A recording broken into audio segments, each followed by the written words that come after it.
നമസ്കാരം. ഒരു എളിയ ക്ഷമാപണത്തോടെ വളരെ നാളുകൾക്ക് ശേഷം ഈ ഒരു ചാനലിൻ്റെ ഉദ്ദേശ ലക്ഷ്യങ്ങളിലേക്ക് ഞാൻ പോകാമെന്ന് ആലോചിക്കുകയാണ്. ഇടയ്ക്ക് ഒരു വലിയ തൊഴിൽ പ്രതിസന്ധി ഉണ്ടായിരുന്നു. കോവിഡിന് അധികമായി സമയം കിട്ടി. ആ ഒരു സമയത്താണ് ഇത്തരത്തിലുള്ള കലാപരിപാടികൾ തുടങ്ങി വെച്ചത്.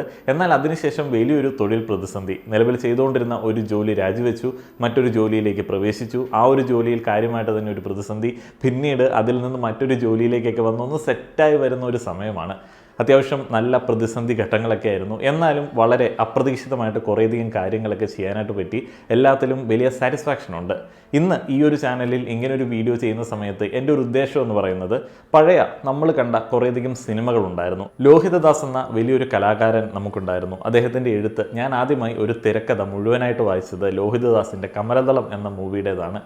അതിനുശേഷം അദ്ദേഹത്തിൻ്റെ സിനിമകൾ ഒന്നൊന്നായി ഇടയ്ക്കൊക്കെ എടുത്ത് കാണാറുണ്ടായിരുന്നു. കഴിഞ്ഞ കുറേ കാലങ്ങളായിട്ട് സിനിമകളിൽ നിന്നിട്ട് ആസ്വാദനം കിട്ടാത്ത ഒരു സാഹചര്യത്തിൽ എനിക്ക് മനസ്സിലായത്, തിരിച്ച് ആ ഒരു സിനിമകളിലേക്ക് പോവുകയാണ് എന്നുണ്ടെങ്കിൽ ആ കറക്റ്റായിട്ടുള്ള ഒരു മൂഡിലേക്ക് തിരിച്ചു വരാനായിട്ട് സാധിക്കും.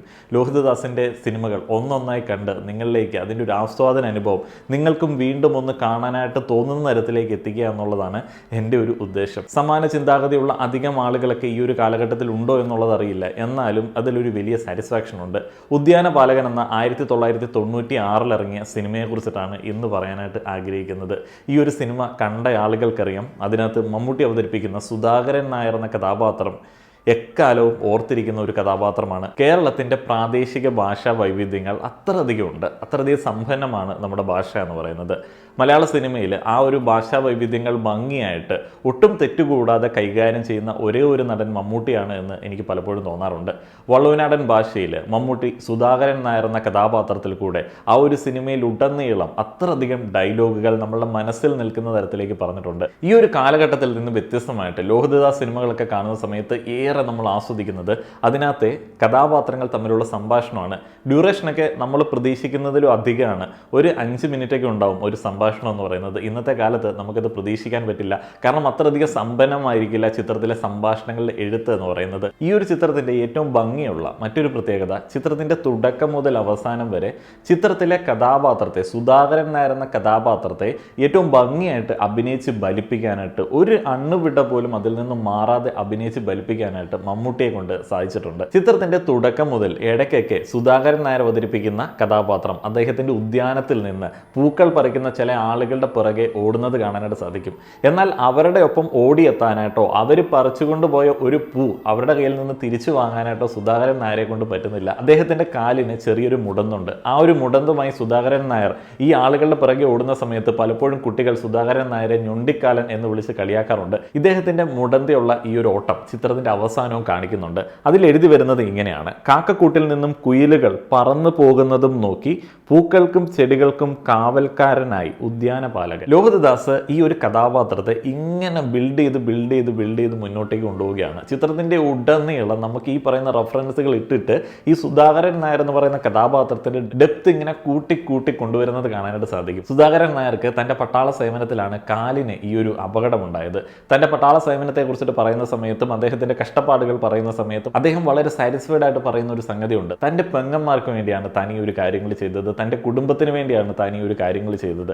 ചിത്രത്തിൻ്റെ അവസാന ഭാഗത്തിലേക്ക് വരുന്ന സമയത്ത് ഒരു മദ്യപ രംഗമുണ്ട്. കൊച്ചിൻ ഹനീഫ സുധാകരൻ നായർക്ക് ഒരു പെഗ് ഒഴിച്ചു നീട്ടുമ്പോൾ സുധാകരൻ നായർ പറയുന്ന ഒരു കാര്യമുണ്ട്: ഇത് അടിച്ചു കഴിഞ്ഞാൽ 2-3 ദിവസത്തേക്ക് വയറിന് പ്രശ്നമായിരിക്കും, ഗ്യാസിൻ്റെ പ്രശ്നമായിരിക്കും. അപ്പോൾ കൊച്ചിൻ ഹനീഫ പറയുന്നുണ്ട്, പട്ടാളത്തിലായിരുന്ന സമയത്ത് നല്ല അടിയായിരുന്നായിരിക്കും അല്ലേ? അപ്പോൾ സുധാകരൻ നായർ കൊടുക്കുന്ന ഒരു മറുപടിയുണ്ട്. അത് എക്സാക്റ്റ് ഇങ്ങനെയല്ല. അദ്ദേഹം പറയുന്നത് ഇങ്ങനെയാണ്: പട്ടാളത്തിൽ പോകുന്നതിന് മുൻപ് തന്നെ വയറൊക്കെ പോയിരുന്നു, പട്ടിണി കിടന്നിട്ടാണ് അത് എന്ന് അദ്ദേഹം പറയുന്നുണ്ട്.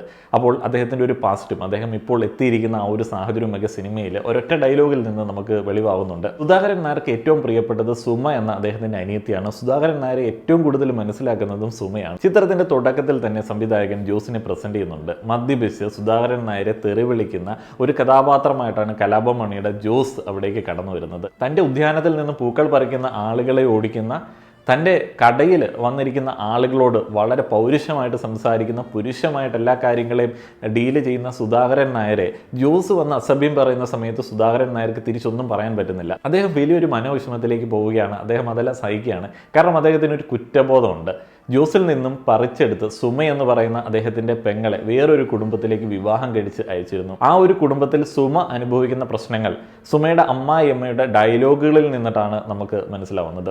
വളരെ സിമ്പിളായിട്ടാണ് അതൊക്കെ കാണിച്ചിരിക്കുന്നത്. സുമയ്ക്ക് അത്തരത്തിലുള്ള ഒരു ജീവിതം ഉണ്ടായതിന്റെ കാരണമായിട്ട് സുധാകരൻ നായർ തന്നെ തന്നെയാണ് പഴിക്കുന്നത് പലപ്പോഴും. സുധാകരൻ നായരുടെ യാഥാസ്ഥിക മനോഭാവം സുമയ്ക്ക് ആ ഒരു അവസ്ഥ ഉണ്ടാക്കി അദ്ദേഹത്തിന്റെ ആ ഒരു അപ്രോച്ചുകൾ അത് വളരെ സിമ്പിളായിട്ട് സിനിമയിൽ കാട്ടിത്തരാനായിട്ട് അദ്ദേഹത്തിന്റെ ജാതി ചിന്തകളും വിധേയത്വവും ഒക്കെ ഈ ഒരു സിനിമയിലേക്ക് കാട്ടുന്നുണ്ട്.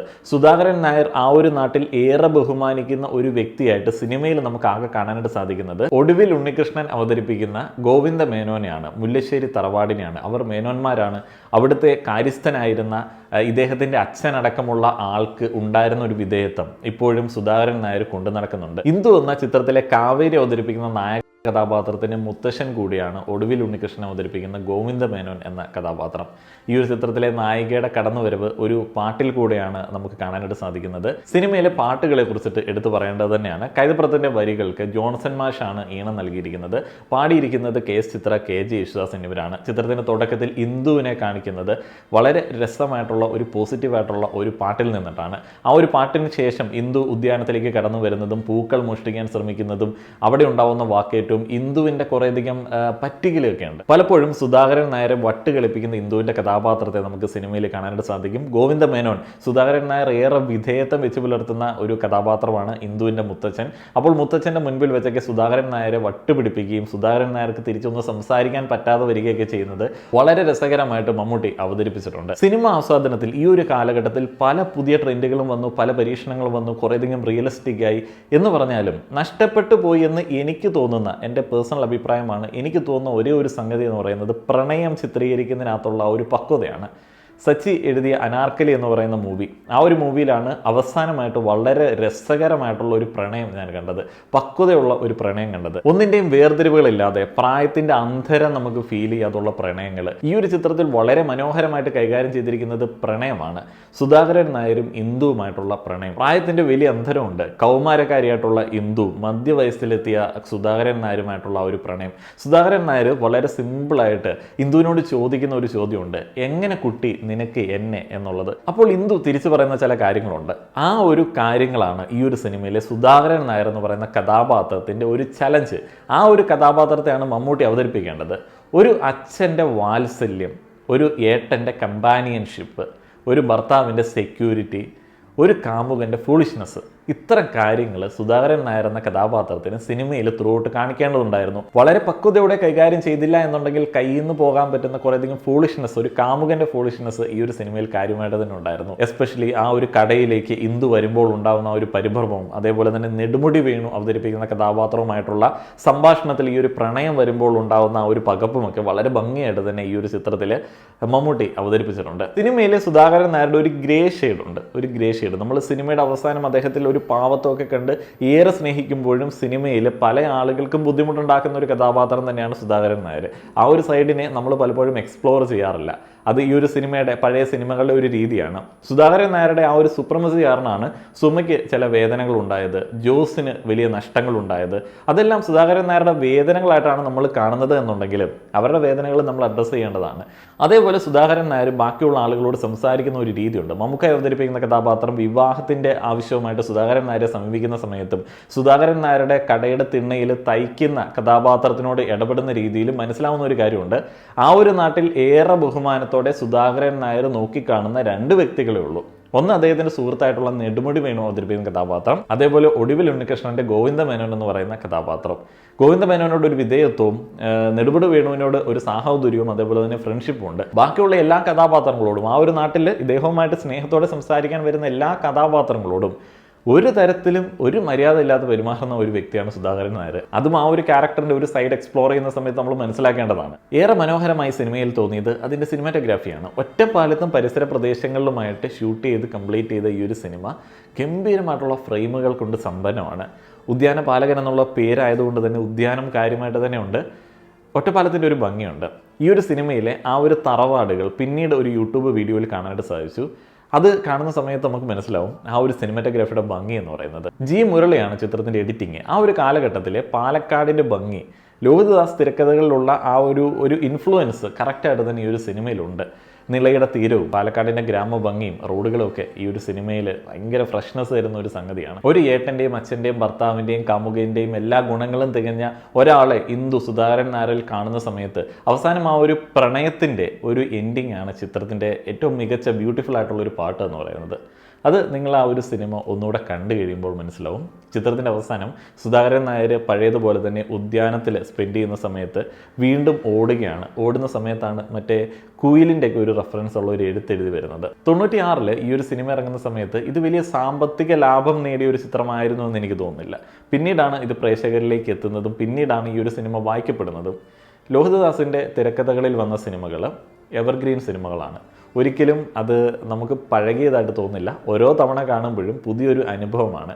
ഈ ഒരു സിനിമ കണ്ട ആളുകൾ നിങ്ങളുടെ അഭിപ്രായങ്ങൾ പറയുക. കാണാത്ത ആളുകൾ ഈ ഒരു സിനിമ കണ്ടിട്ട് നിങ്ങളുടെ അഭിപ്രായങ്ങൾ പറയുക. നന്ദി.